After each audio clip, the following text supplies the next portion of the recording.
नमस्कार, मी स्वप्नाली. तुम्ही बघत आहात आपले बदलापूर. सध्या आपण सुरवड चौकात आहोत आणि याच ठिकाणावरून दोन धक्कादायक बातम्या ज्या आहेत आपल्यापर्यंत पोहोचत आहेत. सर्वात पहिली म्हणजे सकाळपासून जे आहे एक ईव्हीएम मशीन जी आहे या ठिकाणी बंद अवस्थेत होती. आता साधारणतः आपण जर बघत असाल तर 11:15च्या सुमाराचा टाइम झालाय आणि काही क्षणापूर्वी जे ती मशीन सुरू झालेली आहे. मात्र सकाळपासून जे काही मतदार या ठिकाणी मतदान करण्यासाठी येत होते त्यांचे प्रचंड प्रमाणामध्ये हाल आपल्याला बघायला मिळाले. त्याच नंतर दुसरी महत्वाची बातमी म्हणजे याच ठिकाणी असं सांगितलं जाते की एक बोगस मतदान करताना जे आहे एक व्यक्ती सध्या पकडली गेली आहे. मात्र आपण जर बघत असाल तर बंदोबस्त हा काटेकोरपणे करण्यात आला आहे, त्यामुळे आपण पुढे जाऊ शकत नाही. पुढे काय घडतंय नेमकं आता जे आहे आपण सांगू शकत नाहीये. परंतु एक व्यक्ती जी आहे ती बोगस मतदान करताना पकडली गेलेली आहे. ज्या वेळेला ती इथे आली त्यावेळेला पहिलेच तिचं मतदान केलेलं होतं. मग आता ती नेमकी कोण आहे ती बाहेर आल्यावर आपल्याला समजेल. आपल्यासोबत स्थानिक नगरसेवक पदाचे अधिकृत उमेदवार असणार आहेत, त्यांच्याशी आपण संवाद साधणार आहोत. अरुण सुरवड सर आपल्यासोबत आहेत शिवसेनेचे. नमस्कार दादा. नमस्कार. सकाळपासून या ठिकाणी गोंधळ चालू आहे. सकाळीपासूनच गोंधळ चालू आहे इथे या ठिकाणी. करा बघितलं तर मशीन 3 नंबर रूम मध्ये होली स्ट्रीट या केंद्रावर या ठिकाणी पहिल्यांदा 3 नंबरची मशीनच 8:45 वाजता चालू झालेली आहे. म्हणजे त्याच्यामध्ये एका मशीनमध्ये प्रॉब्लेम असा होता की त्याच्यामध्ये तो सिरियल नंबर येत होता. पहिल्यांदा नगराध्यक्ष अ आणि ब तो 2 नंबर रूम मध्ये तो सुद्धा चुकीचा होता. ती मशीन बदलण्यात काही वेळ गेला. त्यानंतर 3 नंबरची मशीन खराब झाली. ती खराब झालेली मशीन मध्ये चालू होता त्यांनी जवळजवळ 8:45 वाजले, म्हणजे सव्वा तास त्या ठिकाणी निवडणूक उशिरा चालू झालेले आहे. ते होत नाही तोपर्यंत 5 नंबरमध्ये 86 वोटिंग झाल्यानंतर 87व्या वोटाला जी मशीन बंद पडली ती जवळजवळ पुन्हा 1 तासांनी चालू झालेली आहे. प्रचंड गोंधळ या प्रशासनाच्या माध्यमातून त्या ठिकाणी झालेल्या आणि नागरिकांना वेठीस धरलं जातं. एक तर सुट्टी या ठिकाणी जाहीर नाही, अर्ध्या दिवसाची सुट्टी आहे आणि लोक जवळजवळ 2-3 तास या ठिकाणी सकाळपासून रांगेत उभी आहेत आणि प्रचंड अडचण त्या ठिकाणी निर्माण होते. तर निश्चितच निवडणूक आयोगाने याची दखल घ्यायला पाहिजे की अशा प्रकारे आपण लोकांना मतदानापासून रोखू शकत नाही. तर त्यांच्या मतदानाच्या अधिकारावर जर आपण गदा आणत असू अशा गैरसोयीमुळे ते अत्यंत चुकीचा प्रकार आहे. तर तुम्ही सांगितलं की एक मशीन जी आहे ती मध्येच बंद पडली अर्ध्या किलोमीटरवर. मग असं वाटतं का यांनी मशीनी चेक केलेल्या नसतील का? मशीन चेक केल्यात नाही, ते सरळ त्यांच्या कर्मचारी आहेत ते सांगतात का सरकारने आम्हाला जशा दिल्यात जुन्या आहेत का नवीन आहेत ते आम्हाला माहित नाही. त्या जशा दिल्या तशा आम्ही या ठिकाणी आणलेल्या आहेत. ते त्यांच्यावरची जबाबदारी पूर्णपणे झटकताना दिसत आहेत आणि आरेरावीची उत्तरं त्या ठिकाणी देत आहेत की आम्हाला काय जशा आम्हाला मिळाल्या तशा आम्ही त्यांना विचारला प्रश्न का तुम्ही 2 दिवस काय केलं, मग कालपासून आला तर तुम्ही चेक नाही केल्या का? आज सकाळी जर मशीन बंद पडते आणि साधा क्रम त्यांनी बघितलेला नाही. ठीक आहे, मशीन चालू झाल्यानंतर काही टेक्निकल फॉल्ट झाल्यामुळे ती बंद पडली तर आपण मान्य करू शकतो. कसा होता, काय चुकलेला? उलटा क्रम आहे. नगराध्यक्ष अ, त्याच्यानंतर अ क्रमांक आहे आणि दुसऱ्याच्यावर ब क्रमांक आहे. तर इथे तसं नसताना त्या ठिकाणी अ आणि अच्या ठिकाणी ब क्रमांकाची नावं होती आणि ब च्या ठिकाणी अ क्रमांकाची नावं ठेवली होती आणि त्याच्यामध्ये बटन पण एका ठिकाणी 4 आहेत आणि एका ठिकाणी 5 आहेत. अशा प्रकारचा पहिलेच लोकांमध्ये संभ्रम आहे की मशीन यावेळेस नवीन आहे, नेमकं मतदान किती? मुळात पहिल्यांदा लोकांमध्ये एवढा मोठा संभ्रम असा ठीक आहे, आम्ही त्या ठिकाणी गेलो आणि आमच्या लक्षात आली म्हणून ती गोष्ट लक्षात आल्यानंतर त्या ठिकाणी दुरुस्त करण्यात आली. पण जर ती मशीन तशीच चालू झाली तर लोकांचा प्रचंड गोंधळ झाला असतो या मतदान करताना. आपल्याला कधी माहिती पडलं आणि त्याच्यावरती आपण काय केलं, कसं केलं आपण काय? निश्चित हे प्रकरण आम्ही सुरुवातीलाच बघितलं. आम्ही आतमध्ये गेल्यानंतर बघितलं तर त्या ठिकाणी मशीनमध्ये उलटा क्रमावर लावलेला आहे.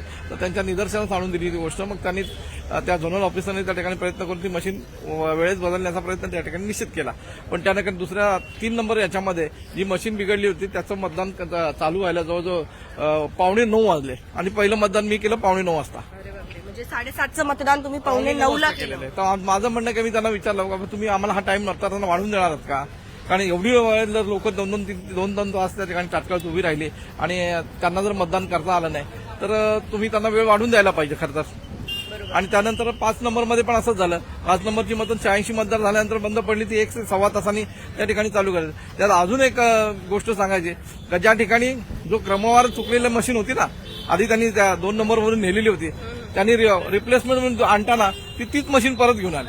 म्हणजे एवढा बेजबाबदारपणा या ठिकाणी दिसून येतो की आपण लक्षात आलं असेल आपल्या की तीच मशीन ते पुन्हा ज्याच्यामध्ये क्रमवार चुकलेला होता तीच मशीन त्यांनी पुन्हा आणली आणि पुन्हा त्याचा अर्धा तास गेला. कुठेतरी निवडणूक आयोगाचा निष्काळजीपणा या ठिकाणी बघायला मिळतोय का? निश्चित निवडणूक आयोगाचा याच्यामध्ये निष्काळजीपणा आहेच ना. तुम्ही नागरिकांना असं वेठीस धरू शकत नाही मतदानाच्या वेळेस. तुमच्या एखाद दुसऱ्या ठिकाणी टेक्निकल फॉल्ट असेल तर आम्ही मान्य करू शकतो. आताही ज्या 2 नंबर रूममध्ये त्या ठिकाणी मतदान चालू आहे त्या ठिकाणी मतदान पूर्ण झाल्यानंतर आवाज येतच नाहीये. आवाज येत नाही. आता पण तुम्ही जाऊन बघा, आवाज येतच नाही. मतदाराला सॅटिस्फॅक्शन समजतच नाही की माझं मतदान झालंय म्हणून. आणि त्या अधिकाऱ्याला विचारलं तर नाही, इकडे आवाज येतो माझ्याकडे. असं उत्तर लोकांना- आम्ही सुद्धा लोकांना जनजागृती केली की आवाज येत नाही तोपर्यंत तुम्ही बाहेर निघू करा. नका. अशी गोष्ट आता पण तुम्ही जाऊन चेक करू शकता. तिथे 2 नंबर प्रभागामध्ये 2 नंबर रूम मध्ये त्या ठिकाणी आवाजच येत नाही. ती जी ऑफिसर तिथे बसलेली आहे कर्मचारी, ती सांगते नाही मला आवाज येतो.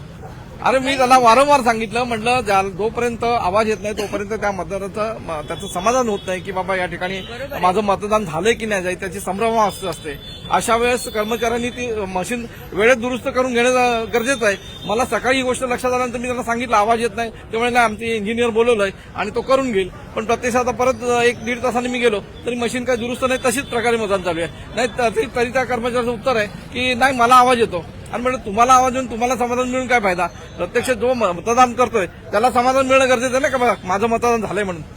सर हे सर्रासपणे आपण जो एक वर्ड वापरतो ईव्हीएम मशीन मध्ये घोटाळा होतो, तर सर्रासपणे ते लक्षणं ही बघायला मिळत आहेत की नाही. अशी शंका यायला काय हरकत नाही. त्याच्यामध्ये तुमच्या मशीन जर एखादा मशीन टेक्निकल फॉल्टनी आम्ही मान्य करू शकतो, बाबा ठीक आहे एखादी गोष्ट होऊ शकते.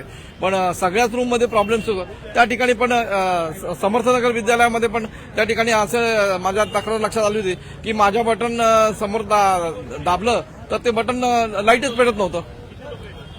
पण ती नंतर त्यांनी सुधारली असं मला नंतर हे आलंय, कानावर आलंय. इथे सर्वच मतदान जे आहे, आपण पुढे जाऊया थोडंसं. मतदान जर बघत असाल आपण तर 8:45 वाजता जे सुरू झालेलं आहे, म्हणजे 7:30चं मतदान 8:45 वाजता. आता पहिलेच आज सुट्टी नाहीये नागरिकांना या ठिकाणी. आणि त्यामध्ये जर सकाळी जो नोकरदार वर्ग आहे जो 9 वाजता 9:30 वाजता ड्युटीला जाणार तो तर निघून गेला असेल. मग असं वाटतं का मतदानावर याचा परिणाम होईल? 100% परिणाम होणार. मला बोलून गेले लोक, वैतागून गेले अक्षरशः. साहेब ही काय परिस्थिती आहे, आम्ही किती वेळ थांबणार. एक तर आम्हाला सुट्टी नाहीये आणि 2-2 तास उभं राहिल्यानंतर सुद्धा आमचा नंबर लागत नसेल तर अनेक मतदार गेले निघून, अनेक गेले. तर अत्यंत चुकीचं आहे. हे निवडणुकाने व्यवस्थित प्रॉपर योजना प्रॉपर काम त्या ठिकाणी केलं पाहिजे. आणि तुम्हाला मतदान रोखण्याचा किंवा मतदानासाठी त्रास देण्याचा कुठलाच प्रकारे अधिकार कोणाला नाहीये. शासनाची ही जबाबदारी आहे की आपण मतदान हा सगळ्यात मोठा अधिकार आहे आपल्याला, आणि त्याच्यावरच आपण गदा आणतो. या ठिकाणी लोक निघून गेली कंटाळून, तिथे 2-2.5 तास उभे राहिलेले आहेत आणि एक तर त्यांना अर्ध्या दिवस सुट्टी आहे. अशा वेळेस एक तर लहान लहान मुलं पण काही लोक घेऊन आलेले होते. अशा परिस्थितीमध्ये त्यांना इतकं तास थांबवणं 2.5-3 तास हे अत्यंत चुकीचं आहे.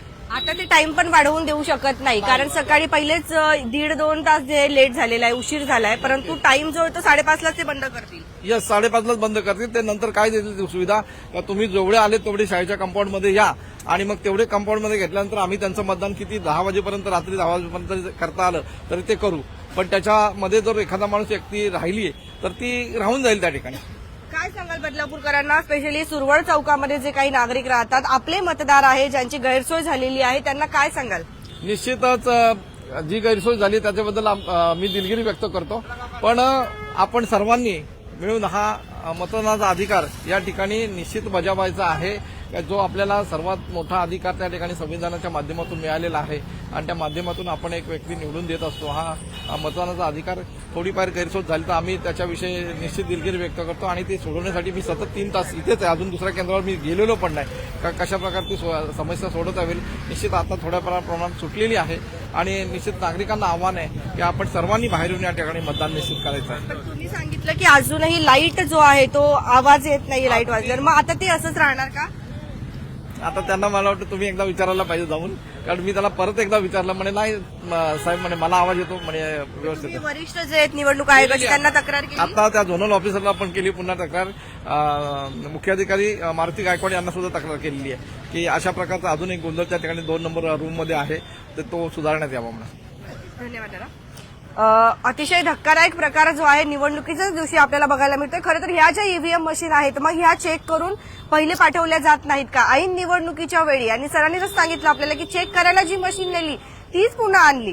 मग याच वेळेस पहिलेच नागरिकांमध्ये संभ्रम आहे की नगराध्यक्ष पदाचे उमेदवार कोण, त्यांना वोटिंग करायची का, अ विभाग वेगळा ब विभाग वेगळा. क्रमावर पण चुकलेला आहे, क्रम पण चुकलेला क्रम पण चुकलेला आहे. आणि काही ज्येष्ठ नागरिक असे आहेत की ज्यांना त्यांनी सांगितलेलं आहे, जे काही पक्ष आहेत त्यांनी, की तुम्हाला कुठे कुठे वोटिंग करायची, ह्या क्रमांकावर वोटिंग करायची. मग आता नगराध्यक्ष पदाचं जरी खालीवर झालेलं असलं तरी सुद्धा नागरिकांमध्ये हे होणार ना. नगराध्यक्ष पद नाही झालेलं, आणि ब मध्ये आहे ना त्याच्यामध्ये उलटफेर झालेला आहे. नगराध्यक्ष पदाची मशीन बरोबर आहे, त्या ठिकाणी प्रॉपर आहे. फक्त नगरसेवक जे आणि ब आहे त्याच्यामध्ये प्रॉब्लेम झालेला आहे. तर निश्चित कसं होतं, या सुरुवातीला ह्या सगळ्या गोष्टीचा डेमो आपण दाखवलेला आहे, सर्वांनीच दाखवलाय. कारण अशा प्रकारची निवडणूक ही पहिल्यांदा बदलापूरमध्ये होते पॅनलच्या पद्धतीने, आणि एकाच वेळेस नगराध्यक्ष आणि 2 नगरसेवक निवडून द्यायचे आहेत. तर संभ्रमावस्था अगदी चांगल्या चांगल्या माणसांची सुद्धा आहे कशा प्रकारे. तर निश्चितच ज्येष्ठ नागरिकांना आणि अनेकांना या ठिकाणी तो समस्या निर्माण म्हणजे त्रास होऊ शकतो की आपण कशा प्रकारे, आणि त्यात हा गलथानपणा जर असेल तर अजूनच त्रास होईल त्या ठिकाणी निश्चित.